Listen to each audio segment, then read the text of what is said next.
सच्चाई की ताकत। एक बार एक गांव में राजू नाम का लड़का रहता था। वह हमेशा झूठ बोलता था। एक दिन उसने मजाक में गांव वालों को बुलाने के लिए चिल्लाया, शेर आ गया, शेर आ गया। सभी गांव वाले दौड़कर आए, लेकिन शेर नहीं था। यह देखकर राजू हंसने लगा। कुछ दिनों बाद सचमुच शेर गांव में आ गया। राजू ने मदद के लिए चिल्लाया, लेकिन इस बार कोई नहीं आया। शेर ने राजू की बकरियां खा ली। सीख: सत्य बोलना हमेशा महत्वपूर्ण है, अन्यथा लोग आप पर विश्वास करना बंद कर देते हैं। लालची कौवा एक गांव में एक बहुत ही चालाक लेकिन लालची कौवा रहता था। वह हमेशा दूसरों के खाने पर नजर रखता और ज्यादा पाने की कोशिश करता था। एक दिन वह कौवा आसमान में उड़ रहा था। अचानक उसकी नजर एक रोटी पर पड़ी जो एक किसान के आंगन में रखी थी। कौवा जल्दी से नीचे आया और रोटी को अपनी चोंच में दबाकर उड़ गया। वह बहुत खुश था कि उसे इतना बड़ा टुकड़ा मिला है। उड़ते उड़ते कौवा एक पेड़ पर बैठा। तभी उसने नीचे नदी के पास एक लोमड़ी को चिकन खाते देखा। कौए को लगा कि चिकन का स्वाद रोटी से ज्यादा अच्छा होगा। उसने सोचा, अगर मैं इस रोटी के बदले चिकन ले लूं तो मुझे और स्वादिष्ट भोजन मिलेगा। कौवा लोमड़ी के पास गया और चिकन के टुकड़े के लिए अपनी रोटी दे दी। लोमड़ी बहुत चालाक थी। उसने तुरंत रोटी ली और भाग गई। अब कौवा के पास सिर्फ चिकन का छोटा टुकड़ा था। कौवा जैसे ही चिकन का टुकड़ा खाने लगा, अचानक वहां एक गिद्ध आ गया। गिद्ध ने कौए के मुंह से चिकन का टुकड़ा छीन लिया।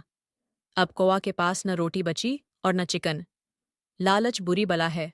जो हमारे पास है उसकी कद्र करनी चाहिए। सत्यवादी राजा हरिश्चंद्र की कहानी। राजा हरिश्चंद्र अपने सत्य और न्यायप्रियता के लिए प्रसिद्ध थे। वे अयोध्या के राजा थे और अपने राज्य में प्रजा को सुखी और न्यायप्रिय जीवन प्रदान करते थे। उनके शासनकाल में सत्य और धर्म का विशेष महत्व था। एक बार आर्षि विश्वामित्र ने राजा हरिश्चंद्र की परीक्षा लेने का निश्चय किया। उन्होंने राजा के सपने में आकर उनसे दान मांगा। राजा हरिश्चंद्र ने वचन दिया कि वे जो भी चाहेंगे देंगे। अगले दिन आर्षि ने उनसे उनका पूरा राज्य और संपत्ति मांग ली।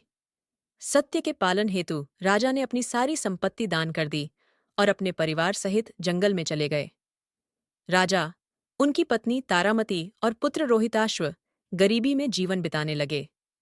जीविका चलाने के लिए राजा हरिश्चंद्र काशी के एक श्मशान में चौकीदार का काम करने लगे।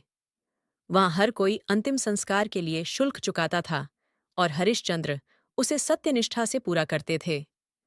एक दिन उनका पुत्र रोहिताश्व सर्पदंश के कारण मृत्यु को प्राप्त हुआ। उनकी पत्नी तारामती अपने बेटे के अंतिम संस्कार के लिए श्मशान पहुंची। वहां राजा हरिश्चंद्र ने शुल्क मांगा। पत्नी ने कहा कि उनके पास कुछ भी नहीं है।